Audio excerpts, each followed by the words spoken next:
ఈ వ్యక్తిని కళ్ళు పెట్టిన కాంగ్రెస్ వ్యక్తి అని చెప్పాలా, లేకపోతే కోమటిరెడ్డి బ్రదర్స్ కి వీర భక్తుడు అని చెప్పాలా? సో కరెక్ట్ టైం లో కరెక్ట్ పర్సన్ ని ఇంటర్వ్యూ డిసైడ్ అయ్యాను. సో ఈ రోజు నేను ఇంటర్వ్యూ చేయబోయే వ్యక్తి సూర్యాపేట జిల్లా కాంగ్రెస్ పార్టీ నాయకులు కొంపల్లి మల్లారెడ్డి గారిని ఈ రోజు ఇంటర్వ్యూ చేస్తున్నాను. కాంగ్రెస్ వాది అనాలా, కోమటిరెడ్డి బ్రదర్స్ భక్తుడు అనాలా? కోమటిరెడ్డి భక్తులంతా కాంగ్రెస్ వాదులే కదా. ఎమ్మెల్యే మందుల సామయ్య గారి ఇలాకాలో, ఒక దళిత ఎమ్మెల్యే గారి ఇలాకాలో కోమటిరెడ్డి బ్రదర్స్ కి ఏం పని?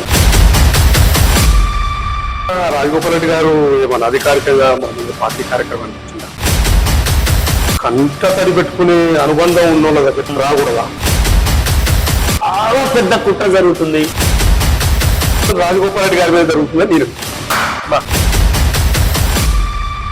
రాజగోపాల్ రెడ్డి గారు మంత్రి పదవి అని చెప్పేసి రేవంత్ రెడ్డి గారిని హింసిస్తుండు. రాజగోపాల్ రెడ్డి గారిని డైవర్ట్ చేయాలని చెప్పేసి ఎమ్మెల్యే మందుల సామయ్య గారిని ఉసిగలిపి ఒక దళిత ఎమ్మెల్యేతో టాపిక్ డైవర్ట్ చేపిస్తుడు సీఎం రేవంత్ రెడ్డి గారు. రాజగోపాల్ రెడ్డి గారు ఎప్పుడు రేవంత్ రెడ్డి గారిని హింసించలేదే, నాకు మంత్రి పదవి కావాలని ఎక్కడ అడగలేదే. మీరు నాకు హామీ ఇచ్చారు, దాన్ని ఫుల్ఫిల్ చేయండి అని చెప్పారు. అధిష్టానం తుంగతుర్తి ఎమ్మెల్యే మందుల సామయ్య గారికి ఎమ్మెల్యే టికెట్ రాజగోపాల్ రెడ్డి గారు ఇప్పించిన, గెలిపించింది కూడా రాజగోపాల్ రెడ్డి గారైనా కోమారెడ్డి బ్రదర్స్ అయినా?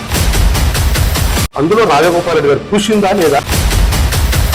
మంత్రి వెంకరెడ్డి గారికి మైండ్ ఖరాబ్ అయ్యింది. అలా ఇది మాత్రము అసలు వెంకరెడ్డి గారి గురించి మాట్లాడకూడదు.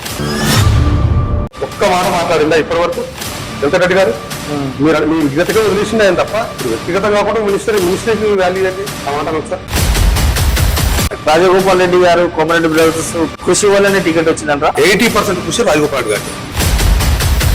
మరి ఎందుకు ఇంత మంచిగా పాపం టికెట్ ఇప్పించారు, గెలిపించారు, మరి ఆయన స్టేషన్ ఆయనకి ఇవ్వకుండా ఎందుకు అడ్డుపడుతున్నారు అన్న?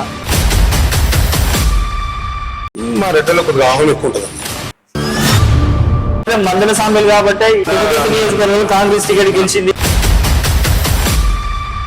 50,000 మెజార్టీ మీకు వచ్చింది, మరి 70,000 చిల్లర ఎంపీ గారికి వచ్చింది. మిగతా 20,000 నువ్వు మింగేసినట్టేగా. ఇప్పుడు ఇక్కడ రిజైన్ ఇవ్వండి, మేము అక్కడ రాజగోపాల్ రెడ్డి గారిని రిజైన్ ఇప్పిస్తాం. మీరేంటి అనేది వారేంటి అనేది తెలుసుకోండి. దీన్ని బట్టి సినిమా క్లియర్ గా అర్థమైంది. నెక్స్ట్ టైం తుంగతుర్తి నియోజకవర్గంలో మందుల సామయ్య గారికి ఎమ్మెల్యే టికెట్ కట్.